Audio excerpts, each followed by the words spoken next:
Everybody, welcome back to Life with Lolo. It is time for another weekly recap of The Chi. This is season 3, episode 7, and it was titled A Stain. All right, y'all, this episode was good. It was so good, I just finished watching it. It's 2:42 in the morning, and I was like, you know what? I'm finna get them the review, and then I'll post it later because it was a good episode. It starts off with Ronnie. He's giving a toast about his grandma because, you know, last episode she passed away. So he like, my grandma loved me more than my mama did. She just wanted what was best for me. So here's to you, grandma. I will make you proud. I will live up to what you want me to be. And then they take the shot. Oh, then he said, to my angel. So then he, everybody was like, to Miss Ethel. They cheered or whatever like that. Why his friend? Well, I don't know what that the darker skinned friend. I don't know what his name is. He was like, dang, that was long. My goodness, he was like, that was kind of long winded, wasn't it, or whatever. I was cracking up. I said, damn, the man can't give a toast to his grandma. The light skinned guy, he was like, well, it was his grandma, man. Like, give him some slack or whatever like that. He was like, yeah, but Miss Ethel, if it was her, and she would have just been like, just kiss my black ass or whatever. I said, yeah, that'd been Miss Ethel. That was how she got down or whatever like that. We see Jada. She came to the funeral because remember she was her nurse and stuff like that. So Ronnie sees her, and you know Ronnie talking to her and stuff like that, and she was like, yeah, you know, she just wasn't my employer. She was my friend as well or whatever. And Ronnie wants to apologize for. I can't even remember what he did. Did they sleep together at one point? I think they did. But he came to her house one night or something like that, and he was drunk, so he wanted to apologize for that. And she was like, well, maybe you need to stop drinking and stuff like that. And she was like, he was like, yeah, but he was like, a lot of people drink at funerals. She was like, yeah, but you an alcoholic. Like, you don't need to be drinking. Like, you need to be drinking some water or something like that. You over here drowning your sorrows and brown liquor and stuff like that. Like, you need to stop that. He was like, yeah, that's why my grandmama always liked you. You always spoke the truth, even though nobody really wanted you to. Some shit like that. She basically wished him well and stuff. And he looked like he was trying to go in for a hug, but she curved that and went out the door. Child, then the next scene we see was that motherfucking man. He was in the bed with Keisha. In the bed with Keisha. So we know what happened. I was like, if somebody don't fucking kill this man already, all right? And this bed is small. It looked like a freaking twin, but it was a little bit larger than a twin. So his big ass body and then Keisha. So he gonna roll over talking about something. Oh, I overslept. Oh, why you ain't wake me? Nigga, she ain't your girlfriend or your wife. You kidnapped. That shit made me so mad. Like, it irritated the fuck out of me. She ain't say nothing. She was probably like zoned out or whatever like that. And then he talking about something, oh, I understand because we did have a long night. I was like, oh my God. Keisha, find a pencil and stab him in the throat with it. Find something and stab him in the throat with it. And then we see Dom and Emmett. So we see Dominique and Emmett, and they in some office or something like that. She nervous. She kind of pacing around and stuff like that. We see Emmett child. He got the baby. She like, why you bring the baby with you? He's talking about, it's all right, it's all right. You know, Keisha, not Keisha. Tiffany had a appointment or whatever like that, so I had to take him. It's fine or whatever. I'm gonna give him a juice box and stuff. That's like Xanax to kids. I said, no, that kind of get him hyper. Like juice box, that got a lot of sugar in there, but whatever. And you know what's best. She nervous. He telling her to, you know, take some deep breaths, calm down and stuff like that. They in the office and it's like zenned out or whatever like that. And it's Zeke. They call him Real. They call him Zeke or whatever like that. They are trying to buy Sonny's place, basically, or rent out Sonny's place because Zeke is going up on the rent. So I'm assuming he's a landlord or something, and he's going up on the rent. And Emmett is like, well, Sonny's not going to be able to afford that rent and stuff like that. So we'll be able to, you know, take it over and stuff. We are the next generation and stuff like that. He was like, what? Why you want to take over Sonny's and stuff like that? Like, you don't like this chicken? I like Sonny's chicken, man. That was good chicken and stuff. And Emmett like, yeah, but I mean, we can do it better. You know, he can't afford the rent and stuff. And we gonna, you know, hype it up. We the new generation. He was like, man, this ain't no Star Trek. And then the Emmett's son was like, dad, whatever. He's like, oh, I see what y'all doing here. You brought the son here so he could pull on my heartstrings or like that. It ain't gonna work. And so Dominique was like, oh, I got this cake though. And he was like, that cake do look moist and fluffy and good. But it's not going to distract me. I'm not, no. Y'all go on there and get. I'm not I'm not going to eat this cake. Y'all go on now. You get the little boy, go on now and get. Or whatever like that. So, but she did leave the cake or whatever. So then we see Duda. Child, you see how much food was on that damn table at Duda's house? I said, that was a lot of breakfast for 3 people. God damn. Well, 2, because Jake ain't want to eat. But anyway, he looking at the newspapers and stuff like that. And he says that he surpassed Camille in the polls or whatever. And Rose is like, well, that don't mean nothing. He was like, well, we surpassed her, like we doing good or whatever like that. She was like, but yeah, you need to do better, like you could do better or whatever like that. You getting all excited and stuff, and you ain't the mayor yet, like calm down and stuff. She wasn't really impressed. And he was like, so you still mad because I talked to you the way I did in front of my mama. She was like, no, I'm more pissed off at that you got on there on that damn commercial talking about the woman was crazy and stuff. That could have really backfired and whatnot. And he was like, no, it ain't really, but it didn't. We did good or whatever like that. And she was just like, yeah, but you ain't tell me about it. Like, we supposed to be the team or stuff like that. He was like, wow, I don't really trust you and stuff like that. And she was like, damn, I fucked the bitch for a few months. Like, goddamn, get over it or whatever. And I was like, Candy, that ain't even come out believable. Like, work on your acting, girl. Work on your craft. But at any rate, he was like, but it was my secretary. She was like, so, I said, I'm sorry, damn, or whatever. And then Jay comes downstairs. And he tell him like, you can get some of this eat so we can go to school and stuff. Jake said he wasn't hungry and stuff. Jake got like this whole attitude, child, because Jake what Trig told him, like, you killed my brother and stuff like that. So Jake is like, Duda was like, well, I want y'all to get dressed up and stuff like that because we got this event to go to. And Jake was like, what, you want us to tap dance for you or whatever? And Duda was like, look, y'all need to be in your Sunday's best in front of the cameras, or pictures and stuff like that. And what Jake said something. Let me get it right, y'all. Oh, Jake was like, I ain't no prop nigga. And he was like choking Jake up like, what you say, man? He was like, go ahead and do it. Go ahead and hit me. What you gonna hit me? Oh, that's gonna make your pictures look bad. I got a bruise on my face. Go ahead and hit me. And then Duda released him. He was like, yeah, that's what I thought. I said, ooh, Jake is not playing. But Jake, you better calm the fuck down, because Duda's crazy. He is crazy. Now, I think he will hit you where the cameras won't flash or nothing like that. So Jake got to be careful. I don't want him out that house. I want him with Trig. I don't even know what Trig's situation is. Like, he said he got a nice little spot somewhere in the country somewhere or whatever like that. He need to hurry up and get Jake's ass up out of there, because I do not trust Duda at all. At all. Next scene, we see Nina. She talking about Keisha. She in Keisha's room and stuff like that. She looking at the trophies and stuff. And she was like, and she was talking to Dre. She was like, she started running before she could walk and stuff. Like, I would put her down and stuff, and then she would just take off running and stuff like that. And it looked like they had boxes in there, and it was packing up her stuff. And Nina was like, I'm not ready, to box her stuff off and just pretend like she went off to college and stuff like that. And Dre was like, yeah, I can help you or whatever. And she was like, no, I don't need your help or nothing like that. I just, don't want to do it and stuff. And I'm like, what the fuck you packing her stuff up for? Like, let her stuff be there. Like, you don't know if they're gonna find her and stuff like that. And Nina was like, it sounded like you giving up on Keisha. And she was like, no, I'm not giving up on her or whatever like that. But this room, I feel like this room is haunting you or stuff like that. And she was like, yeah, but it's giving me, I feel closer to her or whatever. And so Dre was like, all right, well, just leave it or whatever like that. And Nina? I think Nina at that time was like, yeah, I feel like you giving up hope. Or no, Dre was like, I'm not giving up hope. And then Nina was like, well, I can't tell. And then we went on to the next scene with Jake and Kevin. They in school. And Jake is telling Kevin how he don't trust Duda, how Duda, what he did to, I guess he told him what Trig told him. Yeah, he did.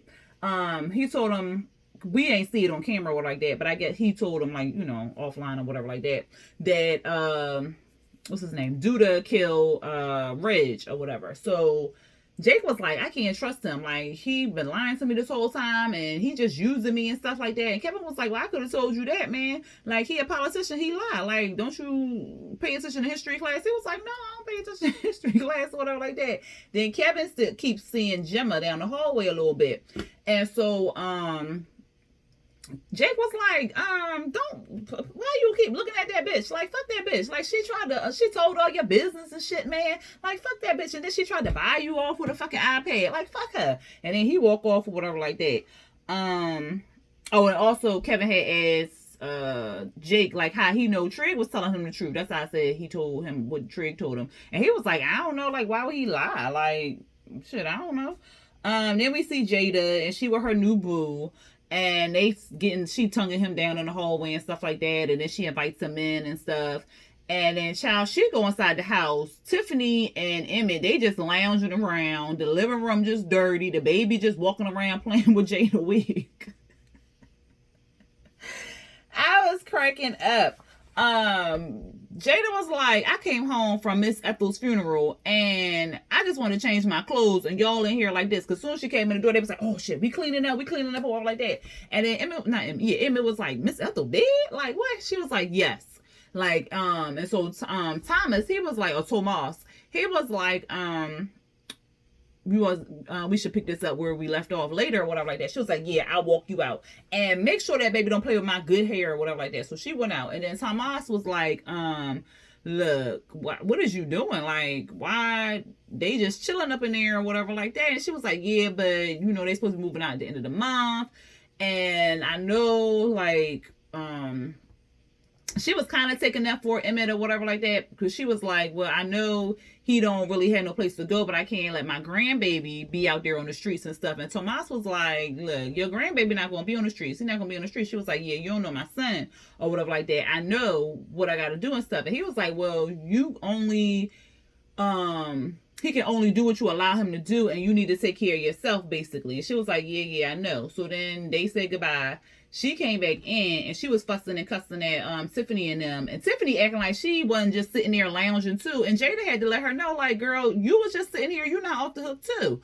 And so she was like, I can't wait until y'all out of here by the end of the week. And so Emmett was like, yeah, about this. She was like, look, don't even say it. He was like, well, I'm going to have to say it. Child, he asked to stay until the end of the year. I said, Jada. Because he said he lost his job. He don't have no job, but he working on some things or whatever like that. So he, planning on getting some money and stuff, but he need more time till the end of the year. I'm like, y'all wasn't saving up no money or nothing like that. Like, that's ridiculous. Like, he should have been saving up money while he was at Jada's house. So when, at the end of the week, he would have had at least first month's rent and deposit, or what is it, deposit and last month's rent, however it go. They should have had that stacked. She's selling weed out the yin yang. Like, why they ain't had that stacked up? Like, come on now, they got to do better. Jada was like, I'm about over y'all. Like, I'm about sick of y'all eating up all my shit. Like, fuck this. And then she went in her room and whatnot. We used to be back at the bar, and Ronnie there with his two friends. His two friends said they was moving down somewhere to work at some warehouse and stuff like that.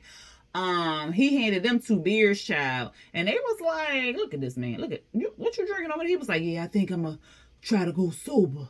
They was like, again? I died. I was like, well, damn. He was like, well, hopefully the 14th time is the charm. They was like, well, yeah, hopefully. And they was talking about friendships and stuff like that, and they was like, well, I hope you still visit us when we move down there. And he was like, where y'all going? He was like, well, we got this warehouse job. I forgot where he said they were going, or I didn't really hear it. So it's not in that area where they are. They have to, move further down or whatever. And he was like, yo, that's crazy. Why you moving down there? And they was like, well, ain't nobody hiring up here. And they offered him, a position and stuff. And he said he had some things to take care of and whatnot. And they was like, what you got to take care of up here? He was like, I'm working on some things or whatever like that. We know what he trying to work on. He trying to find Keisha or whatever. So, but he didn't tell them that. Where we at, child? Oh, we back with Keisha. This man, he kissing on her forehead or whatever like that. He like, I guess you hungry and stuff. So he gets up out the bed to go get her some breakfast. And so he leaves out. he put in all the locks. Like, it is like lock, lock, lock, lock, lock. It must have been like 10 fucking big ass locks on that goddamn door, y'all. Like, lock, lock, lock. When she heard the last lock, she hopped up, put her bottoms on or whatever, and was just like looking around the room for something. I said, yes, Keisha, let's find something. So she got the chair and broke the leg off the chair, and then she was just like posed up, ready, like ready. I said, oh my God, yes, just stab him with it, like bing, right in his throat. So he come down or whatever, and he trying to give her the breakfast. Well, he put it on the bed and stuff, and then when he put the food on the bed, she just started wailing him with the chair leg or whatever. I was like, that's not gonna be enough, girl. You should just try to stab him with it or whatever. But he of course got the upper hand, and then he kind of put her on the bed and he had his fist up like he was about to hit her and stuff, and he was like looking at his fist and like trying to stop himself type thing, and he was like, you try something else again, I won't be so nice next time. I said, or I won't be so forgiving. I was like, God damn it, somebody come in here and kill this man. So we moved on to Papa and Maisha. He picking her up from school, you know, like he usually do, child. He got flowers for his boo. She opened up the door. She like, hi, Papa. You know, she all excited and stuff. And he was like, well, you ready to go to school? You got your stuff? And she was like, well, no, I can't go to school today. He was like, what you mean? She was like, my mama lost her job. She out here looking for a new job, so I gotta watch the kids and stuff. He was like, but they said you can't miss no more days of school. And she was like, yeah, I know, but my mama, you know, it's not gonna be that long. She gonna find a job, and then I'm be able to come back to school. So he all sad and stuff, and he like, is there anything I can do? You know, anything I can do to help and stuff? And she was like, you know, no, just, you know, like, don't say nothing or whatever, because she don't like that and whatnot. She would kill me if she find out I'm running her business in these streets and stuff like that. But you just go to school, you know, the Heart Grows founder as we grow apart or some shit she said. What they be saying? The Heart Grow founder, the further away, I forgot what they be saying, child. But anyway, she was like, don't be late to school. And he was like, okay. And he kissed her on the cheek or whatever. I said, these kids, they is too goddamn cute. We had Dominique house or whatever, and you know she got like that little restaurant inside her house, so she in there serving people, and then Emmett come in there, and Emmett is like, look, I got something to tell you. She was like, run it down quick, because I ain't got time. I got to feed these people, like, tell me what you want to tell me or whatever. He was like, look, Zeke, when we left, he smashed that cake. She was like, I knew he would. And he was like, yeah, he loved it or whatever. And he said that he got an event for us tonight to cater. And she was like, when? And he was like, tonight. She was, tonight? How many people? He was like, look, it's going to be 7,000. She was just like, He was like, it's going to be about 20 guests. I don't know. 20 guests? It's just me or whatever. Yeah, but I can help you. You can't help me? Yes, I can.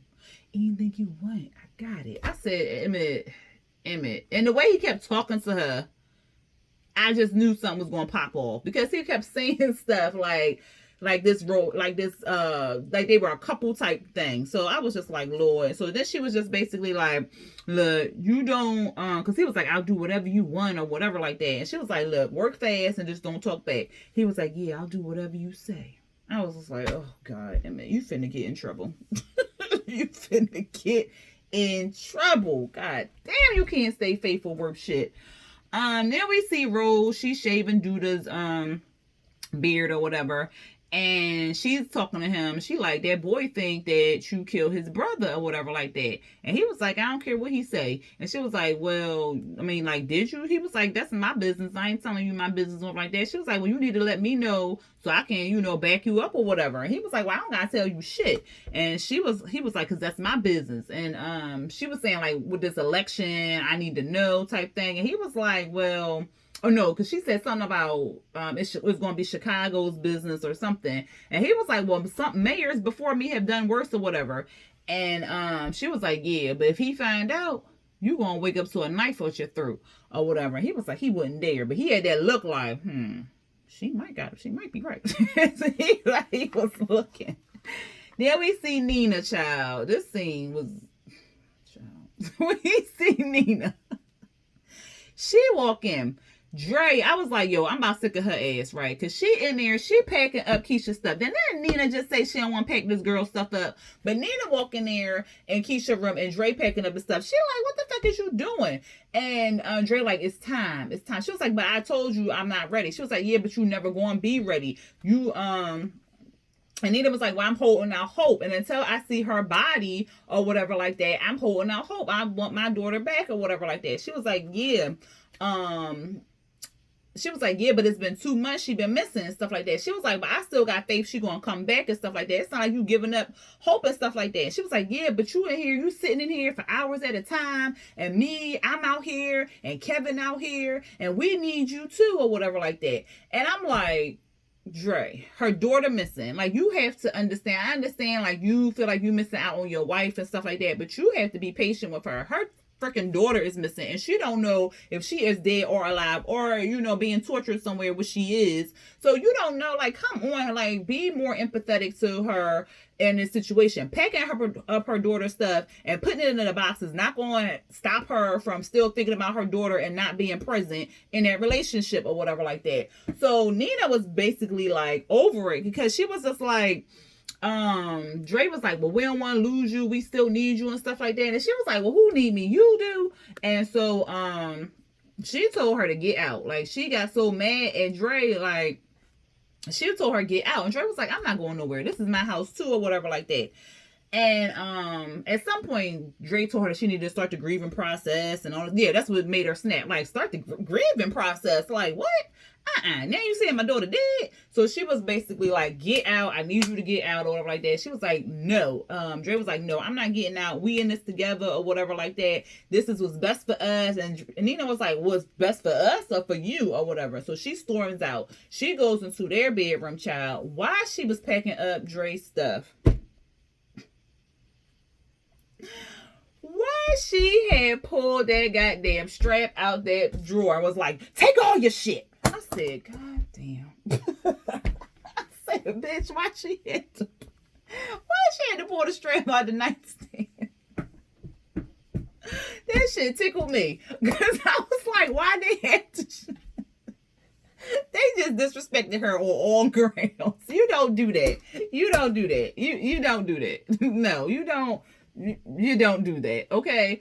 But she threw her stuff in the bag and told her, and make sure you don't touch none of my shit or take none of my stuff. But she was steady packing up the stuff. So I was like, well, how she gonna take somebody's stuff and you packing it up, Nina? But anyway, she went to take that ring off, and she thought like, it was the left hand. She thought like, maybe I'll keep this on. So she didn't take that ring off and throw that ring in the bag. She tossed everything else in that goddamn bag. And what'd she do? And then she threw it at her. And she said, since you like to pack shit up. And she threw it at her. And then she like stormed out. And then Dre kind of left or whatever like that. Then we see, what's his name? Ronnie and his friends. They saying goodbye, basically. Then, do you remember? Came on or whatever on the radio as the man turned it up and stuff. So, Ronnie was like, oh, shit. And then he started dancing in the street. I said, somebody come get this man. Somebody get him fast, please, okay? And then he stopped dancing when he saw like this rest in peace sign or whatever like that. Then we see Keisha. She is, back in the room. Well, she never left the room. She's still in the room. And she wakes up and the room is empty. All that's in there is the bed. So he done took all the furniture out, child. So she just started crying. And it was like breaking my fucking heart. She made a noose out of a sheet and stuff, and then you saw the noose just hanging up there, and then she was just sitting on the bed crying. I said, y'all is not finna make me cry in this goddamn episode. Then we see Gemma and Kevin. Gemma waiting outside the Kevin, and Kevin sees her, but he like, fuck that bitch or whatever. So he put his AirPods in and then started walking past her, but she intercepted and stopped him. Was like, come on, yo, like, what's going on? He was like, what you want? Like, she was like, yeah, it's been 2 weeks, not 2 weeks, 2 days, and you still ignoring me. Like, is you still mad? Like, are you for real now? And he was like, yeah, like, you told people my business, and I told you I didn't want to feel like no charity case, and then you told people my business, like, I ain't got nothing else for you or whatever like that. And she was like, well, what you want me to do? He was like, I want you to leave me alone. She was like, okay. He was like, okay. And then as he was walking past, she grabbed his hand or whatever, and then she gonna whisper to him, do you want to come over? And he was looking like, well, yeah. I said, she throwing the puss on him. I said, well, I said, nothing says sorry like some pussy. Okay. Well, whatever. And so Kevin goes to the house, and child, they sit on the bed. he got his shirt all unbuttoned and stuff. She about to unbutton her shirt and stuff. He was like, you sure? Like, you want to do this stuff? She was like, you don't have to worry. You have my consent. And so she was just going at it, unbutton her child. We heard somebody at downstairs coming in the door or some shit. It turned out to be her daddy. I was cracking up at this scene, child, because her dad opened up the door and was like, hey, Gemma, how you doing or whatever. She was like, I'm doing fine, Dad. Me and Kevin, we were just in the middle of studying French or whatever, you know. Child, why he had a damn geometry book and the damn geometry book was upside down and his shirt wasn't but tucked in and it was like it was... I said, y'all could at least got it, the props and shit right. Like, god damn. And so he was like, young man, Kevin, come with me right now. He was like, right now? Like, yeah, like right now. So Kevin get all his stuff up and Jim was like, you'll be okay. It'll be okay. I said, girl, you about to get this boy whooped. Okay. Then we see Papa. He's dipping in the church funds and stuff like that. His daddy walk in and he's like, have you lost your rabbit ass mind? So, or your natural mind or whatever he said, child. And Papa was like, well, I got a excuse or whatever. He was like, go get a switch. He was like, no, this money is for Maisha. Like, her mama just lost her job and you say we supposed to get back and stuff like that. And he was like, yeah, but that's not how it works. Like, this money that we get is for the church and for us to pay our bills and stuff like that. And he was like, what about that money Camille gave you? And he was like, that's so you can get some things that you like. He was like, well, since I got everything I like or whatever like that, I want you to get that money to Maisha's family and stuff. So the dad was like, well, I'm glad I raised the son with such a charitable heart or whatever. And Papa was like, well, how's your heart, Daddy? And he just stood there looking like, oh, did you just call me out? That's how he was looking. So we see Ronnie, child, and he's just going, I guess he going door to door or whatever, asking for questions or something like that, and we just keep seeing everybody slamming the door in his face. So then he walking down the street and this lady outside her window talking about something, ain't nobody gonna help you or whatever, who you looking for? And so he was like, the guy across the street said it was some screams coming over here the other day. And she was like, what screams? She was like, at what neighbor? And he was like, the one across the street. She was like, yeah, he a little touched. And I was like, oh, Lord, you telling me? Oh, child. So he was like, oh, what about his wife? She was like, he ain't got no wife. Or whatever. So Ronnie was like, he ain't got no wife. Oh, so that nigga was lying. So he guilty. He got Keisha in there. So that's how he put it on the he matlocked that shit, okay? So then he went back. He went to the backyard or whatever like that. And so he started pushing on the gate and stuff like that. And then the gate opened up or whatever. So he in the man backyard. He go digging in the trash. And what happens to be there is the crowbar, child. Ooh, lucky. So then he gets the crowbar. And he goes he looked like he tried to pop the door at first. But then he started kicking in and banging his little body into it and stuff like that. The door finally opened up. He like, Keisha? I said, Ronnie, why is you loud? Like, what? What if the man was in the house or somebody was in the house with the man? You ain't do no proper scanning. You ain't surveil the area, nothing, Ronnie. You just walking in there talking about, Keisha? I said, oh my goodness. So he go in there and he walking through. He happened to see doors that leads to the basement or whatever like that. And I thought, I guess I should have realized that she was in a basement, but I guess maybe the steps or something was close by. Because, like, how could she hear him on the top level if she was in the basement? Like, that don't kind of gel well together. But at any rate, Ronnie, he go down there. And I thought it was locks at that other door at the top. There wasn't no locks at that top door. Because he opened up that white door real easy. Like, maybe there was the back door she had got stuck in. Well, I thought it was locks at the top. Child, something went wrong with this, right? Because remember when she came out the door and then she got to the top of the steps. Wasn't that door locked, y'all? Y'all let me know. And then when she went to the back door, that door was locked too. So it was like two or three other locked doors, or maybe just two locked doors. I can't, because I think that last door was unlocked, or she could get out of that one easily. But the one coming up from the basement, didn't that have locks on it? But whatever, y'all. Y'all let me know down there in them comments. But anyway, He get past that one door, then he gets to the door with like the 1,250,000 locks on it and stuff. And he like, Keisha, is you in there? And she like, yes, I'm in. Help me get out, help me, or whatever. And so he like, I'm gonna get you out. And so he start popping the locks. I said, oh my God, yes, Ronnie, yes. And so while he doing that, child, the man pulling up in the backyard. I said, oh my God, Ronnie, you ain't closed no doors or nothing, Jesus. So the man see that the doors is open. So he coming in, and then Ronnie pop. So he get the locks open, and then he gets in the door, and Keisha just standing there looking like, what the fuck is going on? And he's like, don't worry. He got this crowbar looking all menacing and shit. And we know he already killed people, right? So he like, don't worry. I'm here to rescue you or whatever. So the man, he walking down the steps. When Ronnie said that, the man came in there, pushed Ronnie. Ronnie fall down or whatever like that. Keisha jump on the man. She clawing his eyes and stuff. And then he flung her. And he like, I was taking care of you. I was doing. I said, sir, you kidnapped her. Okay? Like, you act like you found her on the street, homeless or something. Like, get the fuck out of here. But he busting at her. Ronnie crawling. He grabbed the man. And when he grabbed the man, Keisha grabbed the crowbar and was bow. But I said, yes, girl, don't stop until that man stop motherfucking breathing. And that's what she did. And she go to the front door, and she got blood on her or whatever. And then she come out to the front, and then she just standing in the middle of the street, and then she just like panting and breathing in and stuff like that. And at this time, I was fine with that because the man was dead. Then next, we see the ambulance. We see Ronnie getting in the ambulance. We see her getting in the ambulance. And then we see like the cops and stuff, talking to the neighbors and whatnot. And then next thing we see Kevin. They playing jazz music and stuff. And the daddy just looking at Kevin. Kevin looking nervous as hell. And they playing jazz music. So we can't hear what Kevin's saying or whatever like that. But we can read his lips. He was like, but it's not what you think. We was up there, we was studying and stuff like that. And so the music stopped, and the dad was like, were you about to fuck my daughter? And Kevin like, what? Huh? Whatever. He was like, huh? What? Like, whatever. And so his phone started buzzing. Buzz. Of course, it's them telling him that they found Keisha.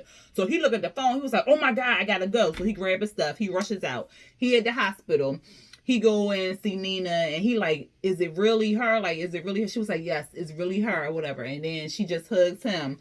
And she like, I just wish the doctors hurry up so we can see her or whatever like that. And Kevin was like, well, where was she? Like, what was going on? And she was like, I don't know, and I don't care. I'm just happy that she alive. I know that's right. We see Keisha. She look like she's zoned out and whatever. Then we see Nina, Dre, and Kevin. They walk in. Nina came in, and she was kind of like taken aback because, Keisha's hair was, cut or whatever like that. And in that room, I'm going to go back for a little bit. In that room, you can really see like where how they paired them up, because you can see where she was looking like Kevin a little bit. I was like, oh, that was a good matchup. But at any rate, we see Nina, she back up a little bit. Because she's surprised, surprised to see her daughter won. And then surprised to see her daughter looking like that with the hair all cut and all that other stuff. So she knows she been through something. And so she go over there and she asked her, because Nina couldn't really talk. And she was like, it's okay, Ma, it's okay. And she was like, is you okay? It's all right. Anything you need and stuff. And then Keisha started crying. And Nina was like, you don't got to talk about nothing to nobody. Whenever you want to talk, you can talk or whatever. I'm just happy to have you here in my arms. And then she goes and hugs Keisha and stuff. And then Dre was like, God is real. And then Kevin went over there. He hugged Keisha. And then Dre went over there and held her hand or whatever. And child, let me tell you how I had like the frog all in my throat. My eyes was all misty and stuff. I said, come on, we gotta go on to another scene because y'all ain't doing this to me. Then we see Emmett. He's setting up the food at a political event. So it's a political event. It's like Duda there. What's that girl name? Gemma's dad is there. And Camille is there. And, everybody else, and stuff like that. So Rose was about to go in the back with them. And Duda was like, look, I need you to stay out here or whatever like that. She was like, what? I can't go back there with you and talk and stuff. And he was like, look, just be a good girl and stay on the sidelines or whatever like that. I was just like, she ain't no fucking puppy. But whatever. Here you go, Camille. If you're having a hard time with her, I could take off your hands and stuff. He was like, no, it's good. She was like, you sure? Because I swore she was staring me down and I could take off your hands. He was like, I'm sure. You must be mistaken. I was cracking. I was like, Rose want that. She want her some Camille Duda. She want her some Camille. But anyway, They in the bed. He talking to them about, like, I guess his dad owned the bank and something like that, like it's black owned bank, and it recently shut down and stuff. And then Judah and Camille getting like a little back and forth. Well, if black people put their black money in the black banks will still be open. Facts. But they was like, look, let's not get into all that and stuff like that. I'm here to back up a candidate and stuff like that. So when he backs up a candidate, they get like this full size like bio in the paper, and you know, it looks real good and stuff like that. So Camille was hoping like he would have her side. Of course, the dad don't want a woman in the office. Basically, he was basically like, I want to back somebody who looks like me, and I see myself in Duda and all this other stuff. And she was like, oh, okay, it's all right. Like, y'all treat me like Shirley Chisholm when y'all, you know, y'all was intimidated by her. Well, not y'all, they was intimidated by her. They was scared of her. They was all this, but you know, just like her, I'll still rise, and I will be on top, and I will be the best and strongest mayor up in here. I said, you better, girl. I was just like, really, like, that's so sexist, but that's how it is. Like, child, we barely have a lot of female women. I said female women, female people in high places and stuff like that, and that's just goddamn ridiculous. Because, like, come on now. But anyway, she wished them well and was just like, peace. Zeke, he goes to tell Emmett and Dominique in the kitchen that the food was good and stuff like that, and that he is going to give them a shot at Sonny's to work there for about 3 months or whatever, just to give like a trial basis, because you know Emmett be fucking up all the time, and he don't want to think this is a fluke, like this was just like a good, you know, like a one good time. So they want to give him a 3-month run, and if the 3 months goes well, then they can be on for long term and stuff like that. Of course, he gives them the check, he leaves out. Dom and Emmett, they get to celebrating with some champagne and stuff, and then next thing, child, they buy a fucking Chicky Wow Wow in the goddamn kitchen. I said, ain't they started the fucking event? What if the man wanted to come back there and ask for some cake or some shit again? I said, what in the world? And then I wasn't even buying that. Lala was enjoying, well, not Lala, I should say Dominique. Dominique was enjoying the goddamn sex. Like, I said, what in the world? It looked like Emmett was swirling and stuff, and she looked like it was a good time, but oh, child, I was just like, Emmett, really? Like, didn't you just tell Tiffany you wasn't gonna cheat on her? Didn't you just tell her? Tiffany, give up on that man. Just leave him to the streets. He is for the streets, okay? He is for the streets, okay? We see Papa, Dad, he at Maisha's house. The mama opened up the door. She was like, yes, I do accept God as my... She was like, I do accept Jesus Christ as my savior. He was like, well, that's not why we're here. So he there to tell her basically like, we got this envelope of money for you and stuff. And at first she was all like, I ain't no charity case, I don't need no money and stuff. And when she saw the money at first, she was like, Ma, you should get your ass in here and whatever. She was like, didn't I tell you about running my business in the street? I didn't, Mama. Well, why I got this envelope of money and stuff? And so the pastor was like, look, this money was raised for you. This is for you. We gonna leave this here for you. But you know, if you need any other assistance, let us know. She opened up that envelope when they left, child. She looked like she was about to pass out. Okay. Jake in his room, he playing video games. Here come Duda wanting to talk. But he's telling them, like, basically he did this roundabout way of saying like he killed Reggie. And even Jake was like, so you basically killed him. He was like, well, Reggie, you know, did it to himself. He, instead of going to war with the other people, I decided to turn my back and blah, blah, blah. I said, you could have just said I killed them. Like, come on now. And so Jake was like, well, you know, what you see in me or whatever like that. He was like, well, I see myself in you. He was like, so I'm going to be a crook. He was like, maybe, or you can be the next mayor. Jake was like, you ain't even win yet, nigga. Like, you ain't fucking... Jake basically was like, win first, okay? Win first. Then we see Dre. She in the hallway. The doctor talking to her. She gave her some brochures, you know, on trauma and stuff. And we found, I don't know if we knew this before, but Dre is a counselor at one of the high schools or whatever. So she was like, well, good. You are, you know, the best bet to help Keisha and stuff like that. And look for any warning signs of depression or suicide or anything like that. And she was telling her like her STD results will be ready later. So then we see Nina. She in the bed. She knocked out with Keisha hugging her and stuff like that. Dre pulls the chair up closer to the bed, and then she just started bawling, crying, and stuff like that. I said, child, come on. And then we see Kevin. He goes into Ronnie's room, and he stood there for a while, and he was just looking at him, and then he said, thank you.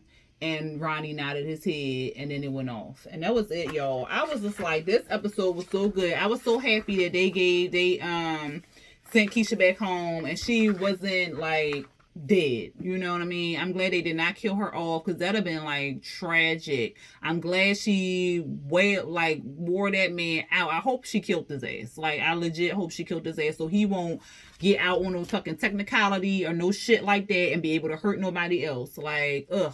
And I'm glad Ronnie put his little Matlock skills to test and got her out of that goddamn house. Y'all let me know what y'all thought about this episode. If you like this review, go ahead and hit that thumbs up button and hit that subscribe button if you're watching this review and not subscribed to my channel. And also hit the notification bell to be notified when I drop new videos. All right, y'all. Until next time. Peace.